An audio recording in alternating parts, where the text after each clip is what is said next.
Hello everyone, स्वागत है आपका डेली करंट अफेयर्स में। जैसा मैंने आपसे पहले ही कहा था कि यूपी पीसीएस 2024 17 मार्च को प्रपोज्ड है। हालांकि अभी भी एग्जाम टाइम पे हो पाएगा या नहीं, इसको लेकर संशय की स्थिति बनी हुई है। अगर एग्जाम कैंसिल भी होता है या आगे पोस्टपोन होता है तो तब भी ये 2 जून तक इसके हो जाने की संभावना है। तो अगर आप इधर उधर क्यों आप परेशान हो रहे हैं, आप कोशिश करिए कि आपकी प्रिपरेशन कंटिन्यू जारी रहे, क्योंकि अगर आप ये 2 जून को भी जाता है तब भी आपको कितना मिल जाएगा, मान लीजिए 70 डेज एक्स्ट्रा मिल जाएंगे। तो आपको तब भी पढ़ना, तब भी है पढ़ना, अब भी है। और अगर आप ये 10-15 दिन अपने गवा देंगे तो कहीं कहीं जो बाकी लोग हैं जो इस 10-15 दिन का इस्तेमाल करेंगे सही तरीके से, वो आपसे आगे निकल जाएंगे। तो बजाय इससे कि 2 जून को होगा या 17 मार्च को होगा, आप अपनी पढ़ाई कंटिन्यू करिए, क्योंकि इन चक्करों में पढ़ के सिर्फ और सिर्फ आप अपना नुकसान करेंगे। क्योंकि यूट्यूबर्स का काम है आपको लेटेस्ट अपडेट देते रहना, जिनको कुछ नहीं पता होता है उसके बारे में। और अगर मैं कह तो रहा हूँ कि अगर एग्जाम आगे जाता भी है तो आपके पढ़ाई छोड़ देने से सिर्फ और सिर्फ नुकसान आपका होने वाला है। तो आप लोग पढ़ाई मत छोड़िए, अपनी पढ़ाई को और अच्छे से करिए। जहां आपने टारगेट अपना 95 रखा था उसको बढ़ा के 110 लेके जाइए, क्योंकि पढ़ाई आपका है, करियर आपका है। आपने यहाँ पे कई साल दिए हैं, या आप नए बच्चे भी आ रहे हैं तो उनको भी यही कहूंगा कि आप पढ़िए, सोशल मीडिया से दूर रहिए, क्योंकि आप जितना सोशल मीडिया से दूर रहेंगे आपका डिस्ट्रैक्शन उतना ही कम रहेगा। और जब तक आप फोकस होकर स्टडी नहीं करेंगे, आप कभी भी किसी भी डायरेक्शन में नहीं जा पाएंगे। Because if you are not sure where are you going, you might not reach there. So remain focused and try to study continuously so that you can move towards your goal. Because until and unless आप अपने गोल की तरफ नहीं बढ़ेंगे, आप इधर उधर चारों तरफ भटकते रहेंगे, लेकिन कभी भी अपने आप टारगेट की तरफ नहीं पहुंच पाएंगे। तो आपका टारगेट क्या है? यूपीपीसीएस में सिलेक्शन लेना। और सिलेक्शन लेने के लिए आपको एक पर्टिकुलर डायरेक्शन में चलना पड़ेगा, न कि कभी आप इधर जा रहे हैं, कभी इधर जा रहे हैं, कभी इधर जा रहे हैं, तो आप कभी नहीं पहुंच पाएंगे। और रही बात कंटिन्यूटी की, चलिए ठीक है, आप यहाँ पे हैं और ये आपका मान लीजिए प्रीलिम्स है। आपने पर डे टारगेट बना रखा है, ठीक है, आज यहाँ पे आना है, आज यहाँ पे आना है, आज यहाँ पे आना है। लेकिन मान लीजिए आपने ये वाला दिन नहीं पढ़ाई की, तो आपको उस एक दिन में यहाँ से यहाँ तक आना रहेगा। और मान लीजिए आपने इस दिन भी पढ़ाई नहीं की, तो आपको यहाँ से यहाँ तक कवर करना पड़ेगा। तो आपकी जो हालात हैं और बुरे होते जाएंगे, और आपकी जो मंजिल है वो आपसे उतनी ज़्यादा दूर होती जाएगी। तो छोटे छोटे स्टेप पे छोटे छोटे टारगेट आपने जो बना रखे थे उसको रेगुलर आप पढ़ते रहिए, क्योंकि जैसे जैसे आपका स्टेप मिस होता जाएगा आपको उतनी ही लंबी छलांग लगानी पड़ेगी। और एक समय ऐसा आएगा कि आपको ये सिलेक्शन इम्पॉसिबल लगने लगेगा। तो वो दिन आने के पहले अपनी पढ़ाई को आप कंटिन्यू करिए, क्योंकि अगर आप कंटिन्यू नहीं करेंगे तो आपके ऊपर बोझ बढ़ता जाएगा, इधर बुक्स का बोझ बढ़ता जाएगा और इधर आपके ऊपर स्ट्रेस बढ़ता जाएगा। कोशिश करिए कि नंबर ऑफ बुक्स कम किए जाए और आपका स्ट्रेस लेवल डाउन होता चला जाएगा, क्योंकि आप सोचेंगे सिर्फ तो सिर्फ और सिर्फ प्रेशर बढ़ेगा। लेकिन अगर करते रहेंगे तो धीरे धीरे इन बुक्स की ऊंचाई कम होती जाएगी और आपके दिमाग में सारी चीजें बैठती जाएंगी। और वीडियो देखना इसलिए इंपॉर्टेंट है कि देखिए, आपकी मेमोरी पढ़ने से भी बनती है, देखने से भी बनती है और सुनने से भी बनती है। तो जो आप वीडियो देखते हैं कहीं कहीं कान में भी जाता है, आपकी आंखों में भी जाता है, और आप प्लेन चलाते हैं तो जो आपका हैंड आई कोऑर्डिनेशन है कहीं कि आपकी मेमोरी को स्ट्रांग बनाता है। तो प्लीज आप लोग इस वीडियो को पूरा देखिए और ज्यादा से ज्यादा लोगों तक शेयर करिए, जिससे कि आने वाला जो एग्जाम है वो आसानी से क्लियर हो सके। क्योंकि देखिए, ये 500 क्वेश्चन का सीरीज मैंने बना रखा है, ठीक है, और आज सेकंड पार्ट लेके आया हूँ। एक पार्ट में 20 क्वेश्चन आने वाले हैं। वीडियो इसलिए छोटे छोटे बना रहे हैं ताकि आप कभी भी जब भी आपको फ्री टाइम मिले आप बैठे आराम से एक आपका सेक्शन खत्म हो जाए। 20 क्वेश्चन करने में मुश्किल से आधे घंटे लगेंगे, अब उसको 2-3 बार कर ले जाएंगे तो इससे बाहर क्वेश्चन नहीं आने वाला है, क्योंकि ये 3-4 मैगजीन लेके कवर किया गया है और इससे बाहर कभी भी यूपीपीएससी एग्जामिनेशन में क्वेश्चन नहीं आएगा। तो आप लोग यकीन रखिए, इन क्वेश्चन को सीरियसली लगाइए। अगर आप लोग इस चैनल पर नए हैं तो प्लीज चैनल को सब्सक्राइब कर लीजिए, और टेलीग्राम लिंक जो लिंक दिया रहेगा वीडियो डिस्क्रिप्शन में, आप उसको ज्वाइन कर लीजिए। इसका पीडीएफ फ्री है। अब आपको क्या चाहिए, और इसका लिंक भी आपका वीडियो भी फ्री है और पीडीएफ भी फ्री है। आपको सिर्फ देखना है, पीडीएफ डाउनलोड करना है, खुद से ट्राई करना है। लास्ट में आंसर की दिया हुआ है पीडीएफ में, आप मिला लीजिए। वीडियो में सारा चीज समझाया जा रहा है अच्छे से, आप बस देखते जाइए। कहीं ना कहीं आपको इतना बेनिफिट होने वाला है कि एग्जामिनेशन के बाद आप जरूर कहेंगे ठीक है, इन वीडियोस से हमें जितना लाभ हुआ है। क्योंकि कई ऐसे कोचिंग है जो 5000 क्वेश्चन 6000 क्वेश्चन करंट अफेयर के दे रहे हैं। सोचिए, इतना पढ़ेंगे तो आप इतना मेमोराइज कितना कर पाएंगे। ये सिर्फ 400 से 500 क्वेश्चन पढ़ के अगर आपको 35 to 40 क्वेश्चन मिल रहा है तो 5000 क्वेश्चन पढ़ने की जरूरत क्या है। इन क्वेश्चन को इस तरह से फ्रेम किया गया है और सिर्फ उन्हीं रिलेवेंट क्वेश्चन को लिया गया है जो कि श्योर 60 है कि इन्हीं में से आएगा। इसके बाहर से क्वेश्चन नहीं आ सकता है। ठीक है, तो इसीलिए आप लोग कंटिन्यू करिए वीडियो को, लगातार पढ़ते रहिए अपनी पढ़ाई को, और अपने करंट अफेयर को टेस्ट करने के लिए इन क्वेश्चंस को लगाइए, इससे बाहर से नहीं आने वाला है। तो कल मैंने 1 से 20 तक क्वेश्चन सॉल्व कराया था, आज 21 से 40 तक क्वेश्चन सॉल्व होगा आज, और जो है कल जो है 41 to 60 तक। इस तरह से हर दिन एक वीडियो आएगा, और कोशिश रहेगी कि जल्दी जल्दी आपको पूरा पीसीएस अगर 17 मार्च को भी प्रपोज्ड हो जाता है, तब भी आपका पूरा करंट अफेयर कवर कर दिया जाए। ठीक है, क्योंकि देखिए जो लोग पुराने बच्चे, जैसे हमने बताया था, पुराने बच्चे जो तैयारी कर रहे हैं 3-4 साल से, 5 साल 10 साल से, जो नया बच्चा आता है उनके पास सिर्फ एक मौका होता है उनसे लेने का, और एक ही सब्जेक्ट वो है करंट अफेयर, क्योंकि करंट अफेयर उनके लिए भी नया है और आपके लिए भी नया है। जीएस में मोरलेस चाहे इतना पढ़ लीजिए, लिमिट होती है, ठीक है, उसके ऊपर नहीं जा सकता कोई बंदा, कोई बहुत ब्रिलियंट है तो 5-10 क्वेश्चन ऊपर चला गया। बस जीएस पोर्शन में जो 10 साल से प्रिपरेशन कर रहा है, जो 2 साल से, वो दोनों बराबर हो चुके होते हैं। कहीं न कहीं 2 साल वाले को या 1 साल वाले को कहीं न कहीं एज मिल सकता है अगर, तो ये सिर्फ करंट अफेयर से। तो प्लीज आप लोग करंट अफेयर ध्यान से देखिए, क्योंकि आपको मोस्टली क्वेश्चन यहीं से मिलने वाले हैं। तो आइए बिना टाइम बर्बाद किए आज का जो है वीडियो लेक्चर शुरू करते हैं। क्वेश्चन नंबर 21 शुरू करते हैं। कंसीडर द फॉलोइंग पेयर्स, यहाँ पे लिस्ट दिया हुआ है और उसका डेट दिया, किस डेट पे पड़ता है। ठीक है, पराक्रम दिवस दिसंबर 22, किसान दिवस जनवरी 12, वर्ल्ड एड्स डे दिसंबर 1, ह्यूमन राइट्स डे दिसंबर 18। पूछा which of the above pair is correctly matched, पूछा कौन सा पेयर करेक्टली मैच्ड है। अब पराक्रम दिवस देख लीजिए, ये पड़ता है 23 जनवरी को, नेताजी सुभाष चंद्र बोस के बर्थडे पे। ठीक है, तो पहला आपका गलत हो गया। ठीक है, किसान दिवस लिखा है जनवरी 12, आप लोग जनवरी 12 बताइए किसका जन्म दिवस है। यह है national youth day, Swami Vivekananda. किसान दिवस ये भी गलत हो गया। वर्ल्ड एड्स डे दिसंबर 1, ये सही है। Human rights day, human rights day पड़ता है दिसंबर 10 को, और दिसंबर 18 को क्या पड़ता है, इंटरनेशनल माइग्रेंट डे। ठीक है, तो सिर्फ ये वाला जो है आपका थर्ड वाला सही है, बाकी 1, 2 एंड 4 गलत है। तो उससे करेक्टली मैच पूछ रहा है, सिर्फ थर्ड वाला होगा। देख लीजिए ऑप्शन कहाँ पे है, बी, 3 ओनली। ठीक है, हिंदी इंग्लिश दोनों में ये सीरीज बनाई गई है, तो जो हिंदी मीडियम के बच्चे हैं नीचे आके देख लें। मैं सारी चीज इंग्लिश में पढ़ जरूर रहा हूँ, लेकिन पूरा एक्सप्लेन हिंदी में कर रहा हूँ, ताकि आपको कहीं से भी लैंग्वेज कोई बैरियर ना बन पाए आपके लिए। ठीक है, अगला क्वेश्चन देख लेते हैं। Consider the following pairs, Roman stories, Jhumpa Lahiri, यहाँ पे बुक दिया हुआ है, यहाँ पे आथर दिया हुआ है। यूपीपीसी हर साल 1 या 2 क्वेश्चन जरूर पूछता है जिसमें जो बुक से रिलेटेड होती है, और कुछ इंपॉर्टेंट चीजों को लिया गया है। ऐसा नहीं कि उठा के जितने भी साल भर में जितनी बुक्स रिलीज हुई सबका उठा दे दिया गया है। मुश्किल से 500 आपके जो क्वेश्चन बनेंगे उसमें 10 या 12 बुक्स रहेंगी, उन्हीं में से जो 1-2 क्वेश्चन आने आ जाएंगे। ठीक है, स्टार्ट करते हैं।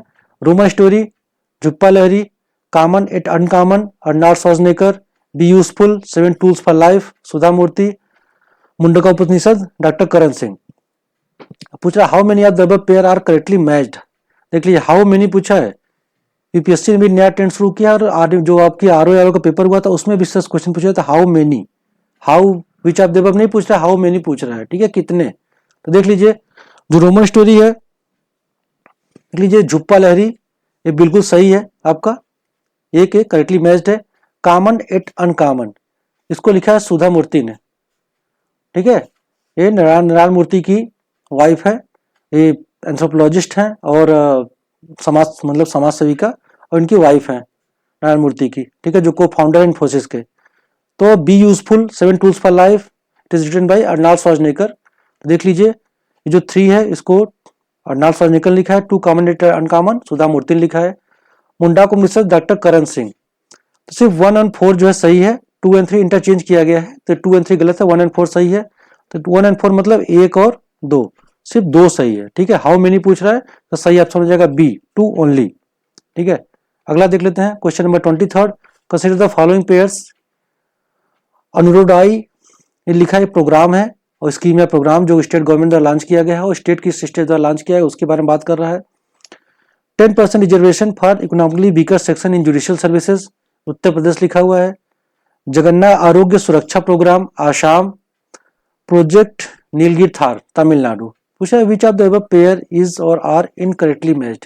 इनकरेक्टली पूछ रहा है, बहुत ध्यान से आप लोग जब इनकरेक्टली आया करें या कहीं नॉट लगा हुआ हो वहां पे केयरफुल हो जाया करिए, क्योंकि कहीं कहीं आयोग आपको फंसाने का प्रयास करेगा, लेकिन आपको फंसना नहीं है, आपको अच्छी प्रिपरेशन रख के उस जंजाल से निकलना है। देखिए अरुणोदय 2.0 इसको जो आसाम गवर्नमेंट द्वारा लॉन्च किया गया है। ये क्या है? ये मॉनेटरी बेनिफिट प्रोग्राम है, ठीक है। मॉनेटरी बेनिफिट इन कैश, आपको हाथ में कैश आएगा, ठीक है। ये जो है 26 लाख महिलाओं को जो है हर महीने 1250 रुपए दिया जाएगा, 26 लाख महिलाओं को।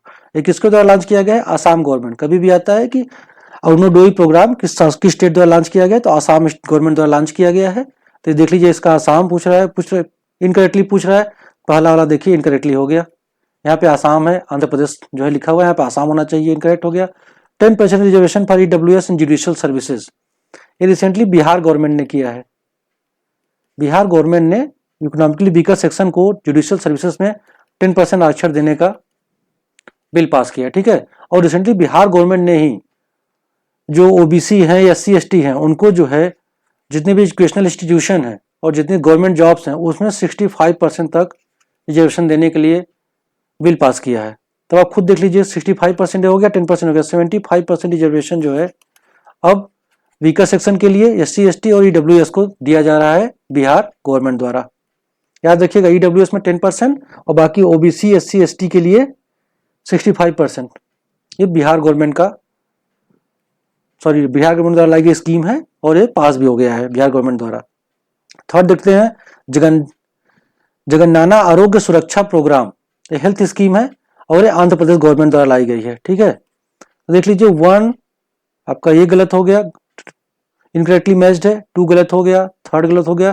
प्रोजेक्ट नीलगिरी थार तमिलनाडु, बिल्कुल प्रोजेक्ट नीलगिरी थार जो है वो तमिलनाडु गवर्नमेंट द्वारा लाया गया है, ठीक है। और जो IUCN की रेड डाटा बुक होती है उसमें जो नीलगिरी थार है इसको थ्रेटन घोषित किया गया है, ठीक है। ये भी बहुत इंपॉर्टेंट है, थ्रेटन होता है, ठीक है। आगे देख लीजिए, तो इसका पूछा इनकरेक्टली कौन कौन सा है, 1, 2 एंड 3, इसका सही ऑप्शन हो जाएगा A। नेक्स्ट क्वेश्चन देखते हैं, what is the name of the official mascot of Asian women hockey championship, ठीक है। उज्ज्वला, मोगा, जूही एंड फेरिजेस। अब देख लीजिए जो उज्ज्वला है वो खेलो इंडिया पैरा गेम्स 2023 का मस्कट है, ठीक है। मोगा जो है मोगा जो है ये नेशनल गेम 2023 का मस्कट है। जूही जो है ये सही ऑप्शन है, एशियन वुमेन हॉकी चैंपियनशिप है जो कि झारखंड में हो गई हुई इस साल। ये जो है जूही वहां का मस्कट है। और जूही कौन है? ये बेतला नेशनल पार्क है, वहां पे हाथी पाया जाता है, उसी का नाम जूही है। तो कभी पूछे एशियन वुमेन हॉकी चैंपियनशिप का मस्कट कौन है? जूही है। उज्ज्वला जो है ये आपका खेलो इंडिया पैरा गेम्स का है। मोगा जो है वो नेशनल गेम्स ऑफ इंडिया 2023 का है। और ये जो फेरिजीज है, ठीक है, ये ओलंपिक होने वाला है जो पेरिस में 2024 में, उसका मस्कट है ये। तो आपको 4 मस्कट बताया गया, चारों इंपॉर्टेंट है। तो देखिए क्वेश्चन इस तरह से फ्रेम किए गए हैं कि एक क्वेश्चन में आपको 4 मिल जाए, अगर क्वेश्चन को ऊपर नीचे से पूछता भी, आगे पीछे घुमा के भी, तब भी आप आंसर दे सकें। इसलिए अब मैंने कहा आपको वीडियो देखना बहुत जरूरी, क्योंकि ऐसे आप देखेंगे, आपने PDF ले लिया, आप क्वेश्चन सॉल्व कर लिया, आपने आंसर देख लिया, तो आपको सिर्फ 1 मिलेगा, लेकिन बाकी के आपके जो ऑप्शन है आप उसको समझ नहीं पाएंगे। और किसी भी एग्जाम को क्लियर करने का एक मूल मंत्र होता है कि जितने भी रॉन्ग ऑप्शन है आपको उनके बारे में भी जानना चाहिए, तब जाके कभी भी क्वेश्चन आएगा तो रॉन्ग ऑप्शन में से आप क्वेश्चन आंसर चूज कर पाएंगे और जो सही है उसी को मार्क कर पाएंगे, ठीक है। तो एशियन वुमेन हॉकी चैंपियनशिप का क्या है आपका मस्कट? जूही, ठीक है। आगे देख लेते हैं question number 25। Recently which of the following state has declared Gangetic dolphin as the state aquatic animal? Option A Bihar, Uttar Pradesh, Orissa, waste Bengal. इसका सही ऑप्शन हो जाएगा बी, उत्तर प्रदेश ने रिसेंटली जो है गंगेटिक डॉल्फिन को स्टेट एक्वेटिक एनिमल घोषित किया है। थोड़ा सा गंगेटिक डॉल्फिन के बारे में जान लेते हैं। देखिए पहली बात तो जो फीमेल होती है वो मेल से बड़ी होती है, ठीक है। ये 30 से 120 सेकंड तक पानी के नीचे रह पाते हैं, सांस लेने के लिए ऊपर आना पड़ता है इनको, और जब सांस लेते वक्त जो है ये आवाज निकालते हैं, जिससे इनको क्या कहा जाता है? सूसू भी कहा जाता है इनको, इसीलिए, ठीक है। और ये नेशनल एक्वेटिक एनिमल भी है जिसको 2009 में घोषित किया गया था, और ये आसाम गवर्नमेंट का भी स्टेट एक्वेटिक एनिमल है। तो आपको कुछ फैक्ट पता चल गए कि आसाम का भी है, उत्तर प्रदेश का भी है और नेशनल एक्वेटिक एनिमल भी है डॉल्फिन। ये कहाँ पाया जाता है? अब इसको, ये बहुत इंपॉर्टेंट क्वेश्चन है, क्योंकि आप चाहे तो कमेंट में भी बता सकते हैं, या तो आप जैसा आप कमेंट में बताइएगा इसको, क्योंकि इसको आपको सब कुछ बताता जाऊंगा तो आप लोग मेहनत नहीं करेंगे, ठीक है।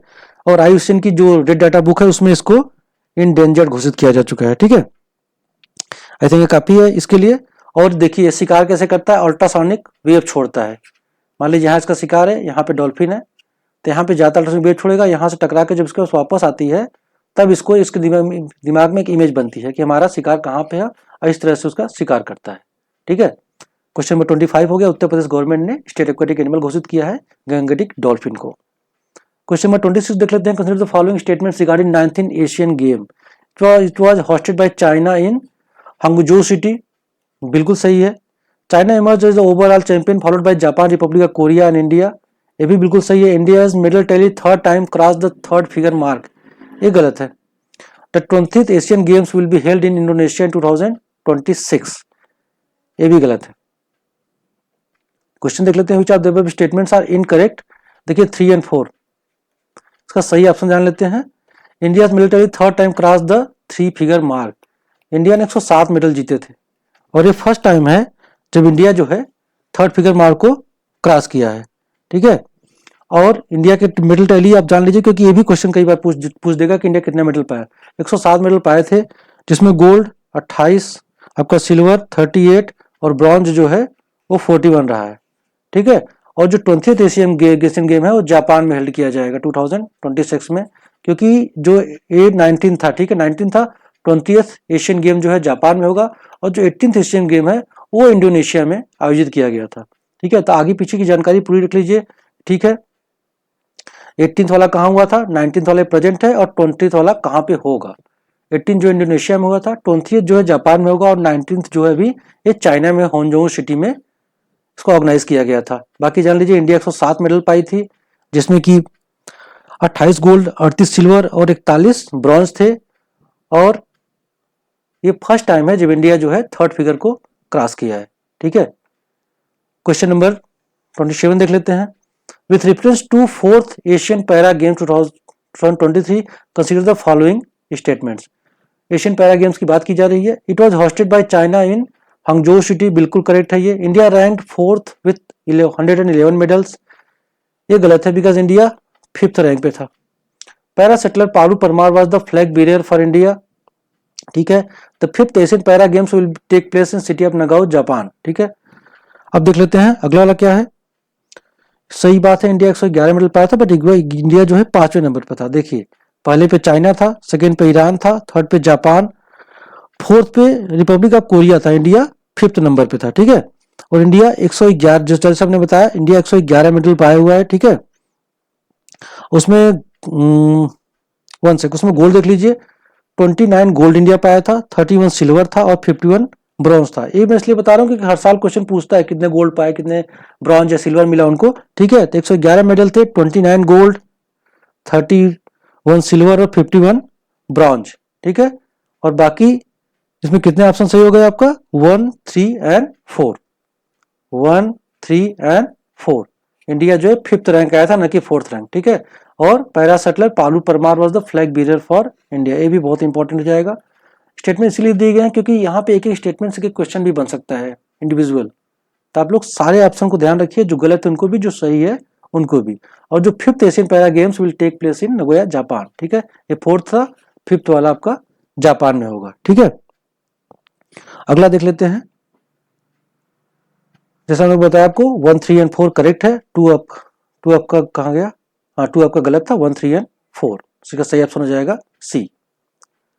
क्वेश्चन नंबर 28 देख लेते हैं। Who among the following became the first female with to win global Indian award. Doctor Kiran Bedi, Ela Bhatt, Aruna Roy, सुधा मूर्ति, इसका सही ऑप्शन हो जाएगा डी, सुधा मूर्ति, ठीक है। ये किसके द्वारा दिया जाता है, कनाडा इंडिया फाउंडेशन द्वारा टोरंटो में दिया गया है। कनाडा इंडिया फाउंडेशन इसको देता है। और सुधा मूर्ति पहली इंडियन बनी है जो कि ग्लोबल इंडियन अवार्ड जिन्होंने जीता है। जैसा उनको बताया कि समाज सेविका है और कृष्णमूर्ति की वाइफ रह चुके, जो को फाउंडर है इन्फोसिस के, क्वेश्चन नंबर 28 का सही ऑप्शन हो जाएगा डी। क्वेश्चन नंबर 29 देख लेते हैं। Consider the following statements. India is by far the largest producer, consumer, exporter of turmeric in the world. Second statement है the largest producing state of turmeric are Maharashtra, Telangana, Karnataka and Tamil Nadu. देखिए यहाँ पे state का भी दे दिया गया है और यहाँ पे नेशनल लेवल पे दिया गया होगा। पूछ रहा which of the above statements are correct, one only, two only, both, none of the above. दोनों ही ऑप्शन सही है, ठीक है, क्योंकि इंडिया में टर्मरिक का जितना भी ट्रेड होता है पूरे वर्ल्ड वाइड 62% उसमें इंडिया का शेयर है। तो इंडिया लार्जेस्ट प्रोड्यूसर भी है, कंज्यूमर भी है, एक्सपोर्टर भी है टर्मरिक का। टर्मरिक मीन्स हल्दी का। और लार्जेस्ट प्रोड्यूसिंग जो स्टेट है वो महाराष्ट्र नंबर 1 पे, फिर तेलंगाना, कर्नाटका एंड तमिलनाडु। ठीक है, अगला देख लेते हैं। इसका सही आप दोनों बताया मैंने कि इसके दोनों ही स्टेटमेंट सही हैं, इसलिए बोथ 1 एंड 2 दोनों इसके ऑप्शन स्टेटमेंट सही है। क्वेश्चन नंबर 30 देख लेते हैं। Consider the following Indian villages. Dhordo Gujarat, Nawanpind Sardaran Punjab, Malda Madhya Pradesh, Vishwanath Ghat Assam. Question क्या कह रहा है, which of the above villages have been selected among United Nation World Tourist Organisation. ठीक है, इसके द्वारा बेस्ट टूरिज्म विलेज का अवार्ड किसको दिया गया है? तो आप लोग इसका देख लीजिए। संयुक्त राष्ट्र विश्व पर्यटन संगठन नाम है हिंदी में, समझ लीजिए। बेस्ट टूरिज्म विलेज, इसके द्वारा बेस्ट टूरिज्म विलेज का अवार्ड किसको दिया गया है?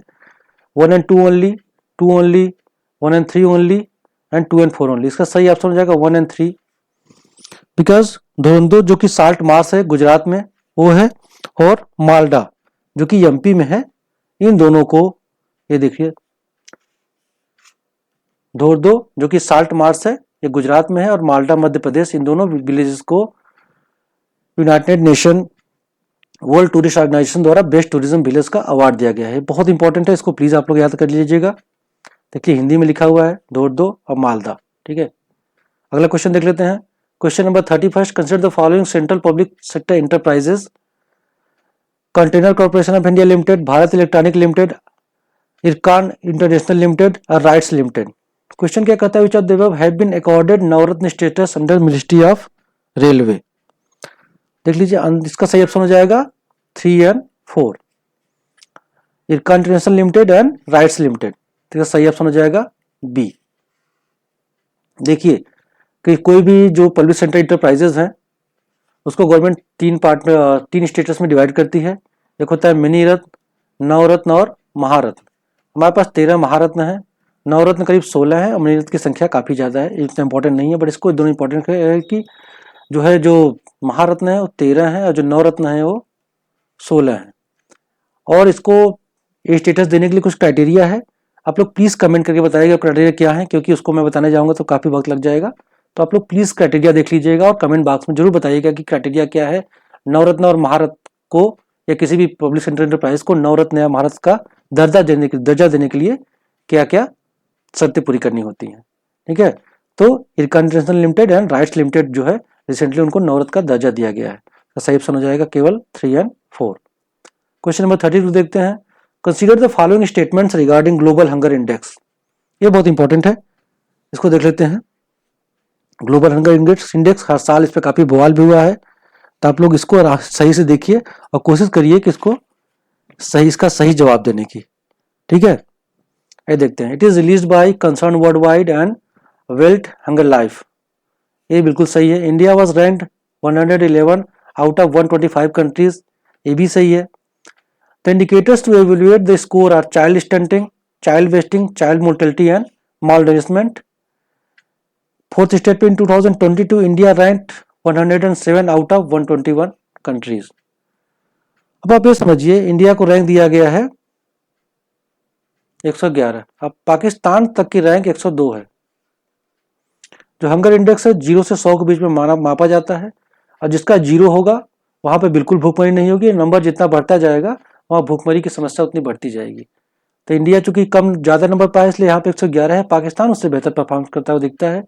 और इसीलिए जो गवर्नमेंट ऑफ इंडिया ने इस पर काफी बवाल किया था कि ये जो रिपोर्ट है ये बायस्ड है पूरी तरह से। बिकॉज देखिए इसमें बोल रहा है कि इंडिकेटर लिए जाते हैं, ठीक है, child stunting, child wasting, child mortality and mall nourishment. ये स्टेटमेंट आपका गलत है, बिकॉज मॉल नरिशमेंट नहीं होता है, यहाँ पे अंडर नरिशमेंट होता है।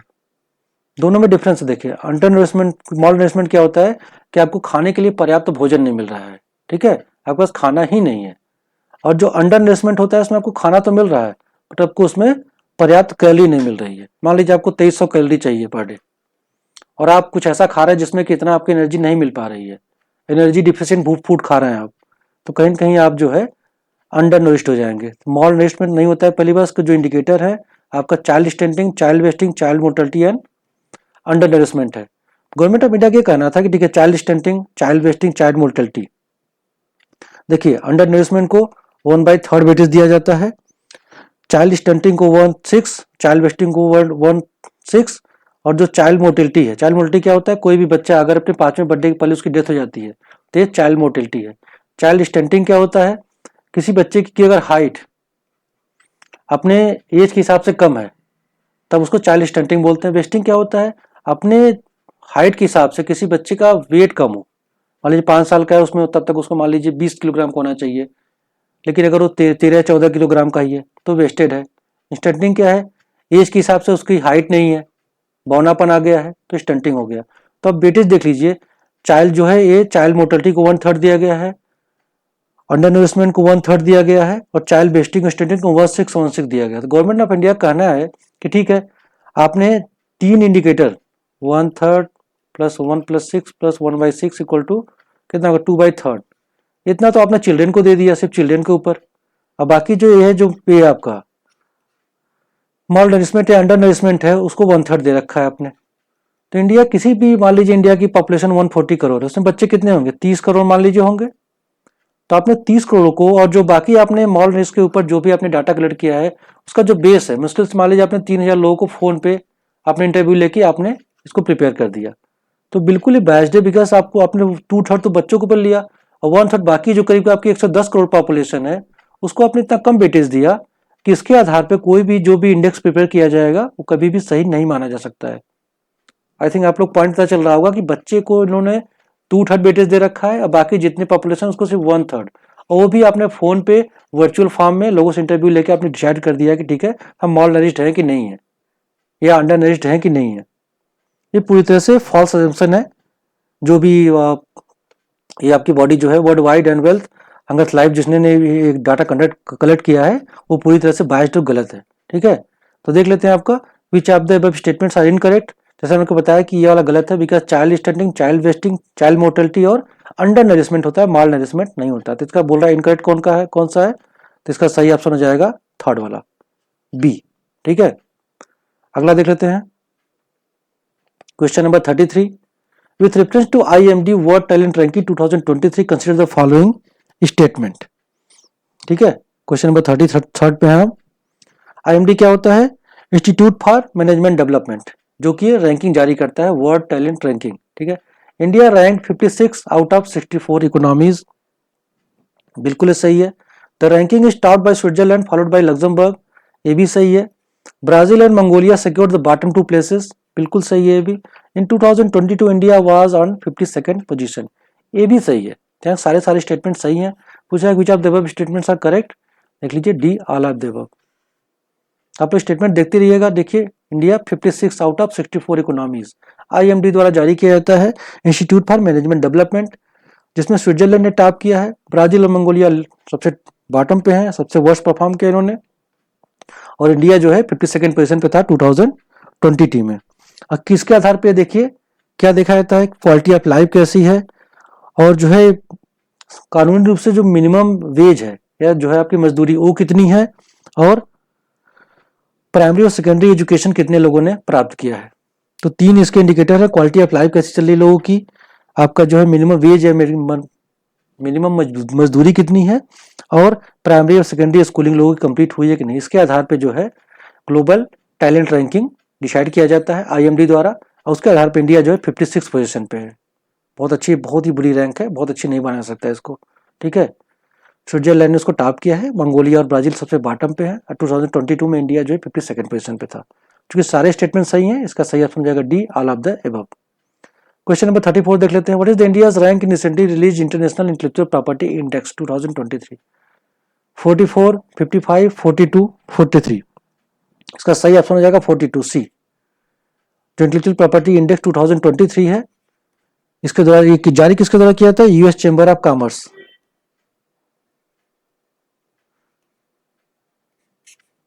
और इंडिया का रैंक आई है 42nd। और 2022 में इंडिया जो है 43rd रैंक पे था, ठीक है, आउट ऑफ 55 इकोनॉमीज। तो इंडिया कहीं कहीं अपने रैंक में एक स्थान का सुधार किया इंडिया ने इंटेलेक्चुअल प्रॉपर्टी इंडेक्स 2023 में। इंडिया की रैंकिंग है 42 और जारी किया जाता है यूएस चैम्बर ऑफ कॉमर्स द्वारा। अगला देख लेते हैं question number 35। Women business and the law report is released by which of the following institution? International monetary fund, world bank, NITI Aayog, ministry of law and justice. का सही ऑप्शन हो जाएगा B, world bank द्वारा जारी किया जाता है। और ये देखता है कि मतलब जितने भी औरतें हैं उनका पॉलिटिकल पार्टिसिपेशन कितना ज़्यादा है, या जो भी बिजनेस कर रही हैं उसमें उनका पार्टिसिपेशन कितना ज़्यादा है, पॉलिटिकल पार्टिसिपेशन कितना ज़्यादा है, और इसके आधार पर उनकी स्थिति क्या है। Women business and the law report, ठीक है, और उसके आधार पर वर्ल्ड बैंक हर साल रिपोर्ट जारी करता है।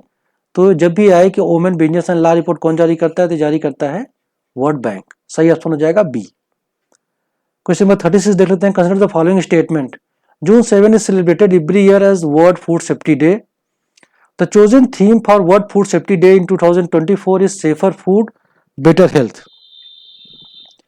देख रहे हैं आप लोग, पूछा which of the above statements are correct. तो इसमें दोनों स्टेटमेंट सही हैं आपके।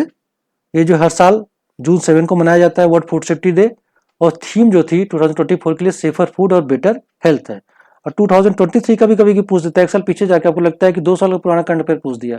नहीं, आप लोग की ये जिम्मेदारी बनती है कि पिछला भी 1-2 साल तक आप उसको रिमेम्बर करके रखिए। थीम वगैरह तो पक्का, थीम और डेट तो पक्का बनती है। तो 2023 में जो आपका थीम था वो है food standard save lives.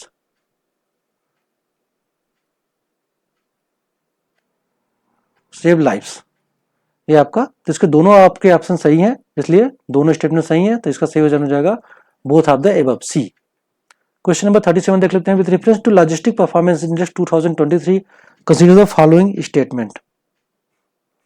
Logistic performance index देखिए, ये जारी किया गया था पीयूष गोयल द्वारा, जो कि commerce and education commerce and industry minister हैं, कॉमर्स एंड इंडस्ट्री मिनिस्टर हैं पीयूष गोयल, उनके द्वारा जारी किया गया है। और ये एक लीड्स रिपोर्ट कहा जाता है इसको, LEADS, leads report means logistic is across different state, logistic is across different states, जो कि वर्ल्ड बैंक के लॉजिस्टिक परफॉर्मेंस इंडेक्स के से जो है इंस्पायर्ड है। Logistic performance index world bank से इंस्पायर्ड है लीड्स रिपोर्ट, ठीक है। लीड्स की फुल फॉर्म क्या होता है? Logistic is across different states. ये बहुत इंपॉर्टेंट है। जारी किसके द्वारा किया गया है? पीयूष गोयल द्वारा, जो कि कॉमर्स एंड इंडस्ट्री मिनिस्टर हैं। आइए इस पे अब क्वेश्चन देख लेते हैं। The index was launched in 2018 by commerce and industry ministry, बिल्कुल ये सही है, ठीक है। Andhra Pradesh, Gujarat, Uttar Pradesh are among the achiever category, बिल्कुल सही है। जितने भी स्टेट है उनको लॉजिस्टिक परफॉर्मेंस के आधार पे, लॉजिस्टिक परफॉर्मेंस क्या है कि लाइक उनका की इंफ्रास्ट्रक्चर कैसे है और उनकी कैपेसिटी कैसी है, इन टर्म्स ऑफ रोड कितना अच्छा है उनका है, उनकी रेलवेज कितनी अच्छी हैं, या उनका एयरवेज कैसा है, इसके आधार पे जो उनका वेयर हाउस कैसा है, इसके आधार पे स्टेट्स को डिफरेंट कैटेगरी दी गई है। जैसे उसमें आता है आपका achiever category, fast mover category और एस्पायर्स कैटेगरी। उसके आधार पे क्वेश्चन फ्रेम किया गया है। तो लॉन्च किसके द्वारा किया गया है? Commerce and industry ministry. Second, Andhra Pradesh, Gujarat, Uttar Pradesh are among the achiever category. याद रखिएगा, उत्तर प्रदेश याद रखिएगा, ये डायरेक्ट पूछ सकता है कि उत्तर प्रदेश कौन सी कैटेगरी में आया है। Kerala, Maharashtra, Madhya Pradesh are among the fast mover category, ठीक है।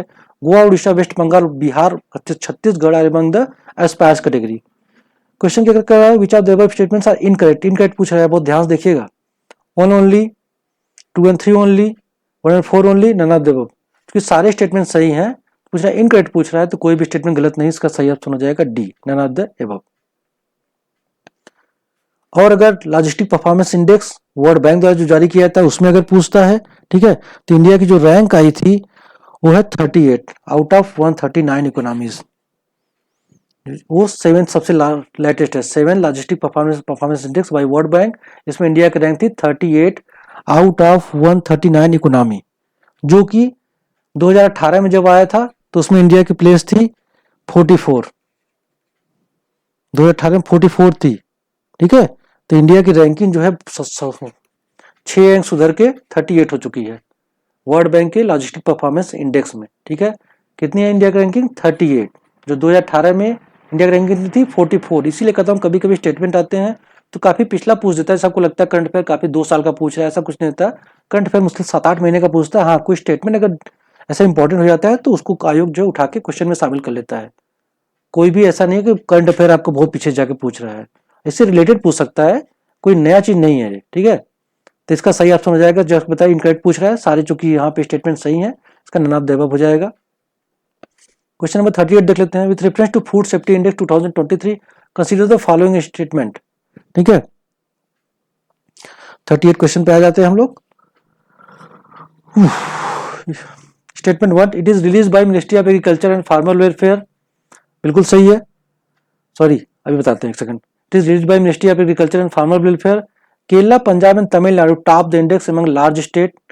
Goa, Manipur and Sikkim among the small states, and Jammu and Kashmir, Delhi and Chandigarh among union territories top the list.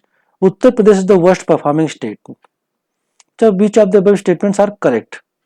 देख लीजिए, it is release by ministry of agriculture and farmer welfare, ये incorrect है because release किया जाता है फसाई द्वारा। ठीक है, food safety and standard authority of India, food safety index, food safety and standard authority of India. ठीक है, फोर्थ जो है Uttar Pradesh is the worst performing state, ये गलत है।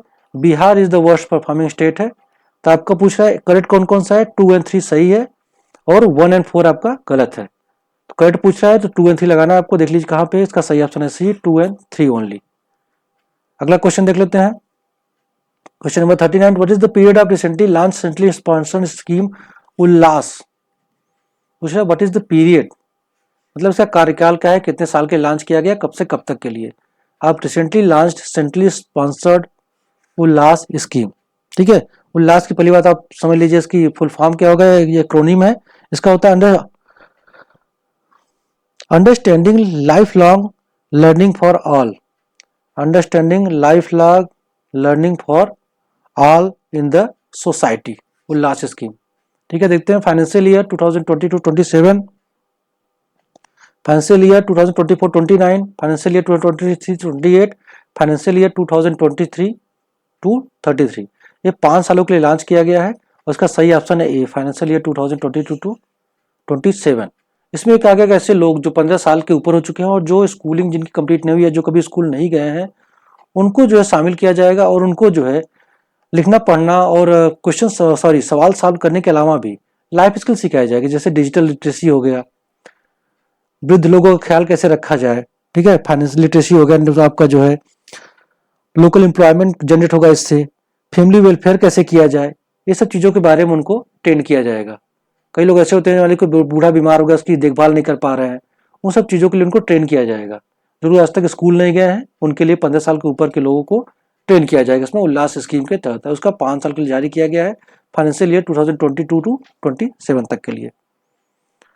अगला क्वेश्चन देख लेते हैं, जो कि क्वेश्चन इस टेस्ट सीरीज का आखिरी क्वेश्चन है। Question number 40, consider the following pairs.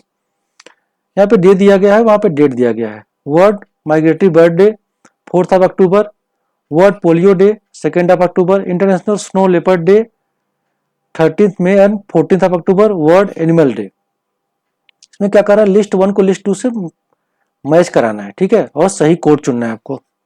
तो देख लेते हैं, ये देख लेते हैं वर्ल्ड माइग्रेटरी बर्ड डे, ये हर साल 2 बार मनाया जाता है, 13 मई एंड 14 अक्टूबर।